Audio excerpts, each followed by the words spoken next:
So ನಾನು ಇವತ್ತು red sauce pasta with Maggi ಮಾಡೋಣ ಅಂತ ಅಂದ್ಕೊಂಡಿದ್ದೆ. ಸೊ ಹಾಗೆ ಪಾಸ್ತಾ ಕುಕ್ ಮಾಡೋದ್ರಲ್ಲೇ ನಾನು ಮ್ಯಾಗಿನೂ ಹಾಕಿದೆ. ಅದರಲ್ಲಿ ಹುಳಗಳಿತ್ತು ಅಂತ ನಮಗೆ ಗೊತ್ತಿರಲಿಲ್ಲ. ಸೊ ಕುಕ್ ಮಾಡೋಕ್ಕೆ ಸ್ಟಾರ್ಟ್ ಮಾಡಿದ್ವಿ. ಬಟ್ ನಾವಲ್ಲಿ ಕುಕ್ ಮಾಡ್ತಾ ನೋಡಿದಾಗ ಅಲ್ಲಿ ಹುಳಗಳಿದ್ದು ಕಾಣಿಸ್ತು.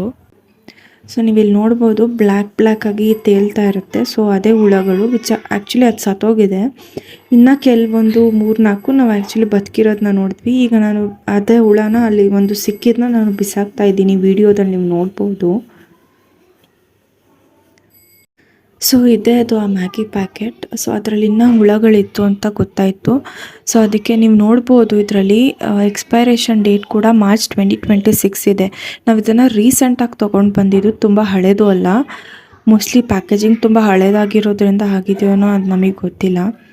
ನಾವಿದನ್ನು ಆ್ಯಕ್ಚುಲಿ ತಂದಿರೋದು ಸೆಪ್ಟೆಂಬರಲ್ಲಿ, ಅದು ಡಿಮಾರ್ಟಲ್ಲಿ. ಸೊ ಇನ್ನು ರಿಮೈನಿಂಗ್ ಹುಳಗಳು ನಿಮಗೆ ತೋರ್ಸೋಕ್ಕಂತ ನಾವು ಒಂದು ಪ್ಲೇಟಿಗೆ ಹಾಕಿ ಅದನ್ನು ತೋರಿಸೋಣ ಅಂತ ಹಾಕಿದ್ದೀವಿ. ಅದರಲ್ಲಿ ಒಂದು ಹುಳ ಸಿಕ್ತು ನಮಗೆ. ಆ್ಯಕ್ಚುಲಿ ಅದು ಸ್ಟಿಕ್ ಆಗುತ್ತೆ, ನೀವು ಆ ಸ್ಪೂನಾಗಿ ನೋಡ್ಬೋದು. ಇಲ್ಲಿ ನೋಡ್ಬೋದು ನೀವು ಆ ಹುಳ, ಅದು ಆ್ಯಕ್ಚುಲಿ ಬದುಕಿದೆ. ಇನ್ನು ಈ ಥರ ಹುಳಗಳು ನಮಗೆ ಅರೌಂಡ್ 10 ಏನೋ ಸಿಕ್ತು ಅನಿಸುತ್ತೆ. ಸೊ ನಾವು ಈ ಹುಳನ ಚೆಕ್ ಮಾಡಿದೆ ಹಾಕಿದ್ರಿಂದ ನಾವು ಕುಕ್ ಮಾಡ್ತಾ ಇದ್ದಿದ್ದು ಪಾಸ್ತಾ ಕೂಡ ಹಾಳಾಯಿತು. ನಾವು ಅದನ್ನು ಚೆಕ್ ಮಾಡಿ ಹಾಕಲಿಲ್ಲ. ಸೊ ಇದೆಲ್ಲ ವೇಸ್ಟ್ ಆಯಿತು. ಇದನ್ನೆಲ್ಲ ನಾವು ಬಿಸಾಕ್ಬಿಟ್ವಿ. ಸೊ ಫ್ರಮ್ ನೆಕ್ಸ್ಟ್ ಟೈಮ್ ಪಾಸ್ತಾನೇ ಆಗಲಿ ಅಥವಾ ಮ್ಯಾಗಿನೇ ಆಗಲಿ, if you are just cooking, ಒಂದ್ಸಲ ನೀವು ಚೆಕ್ ಮಾಡಿ ಕುಕ್ ಮಾಡಿ. ಡೈರೆಕ್ಟಾಗಿ ಹಾಕಿದರೆ ನಮ್ಮ ಈ ಥರ ಎಲ್ಲ ವೇಸ್ಟ್ ಆಗುತ್ತೆ. ನೋಡಿ ಫ್ರೆಂಡ್ಸ್, ನಮ್ಮ ಮಗಳು ಮ್ಯಾಗಿ ಏನೋ ಮಾಡ್ತೀನಿ ಅಂತ ಹೋಗಿದ್ಲು, ಎಕ್ಸ್ಪೈರಿ ಡೇಟ್ ನೋಡಿದ್ಲು.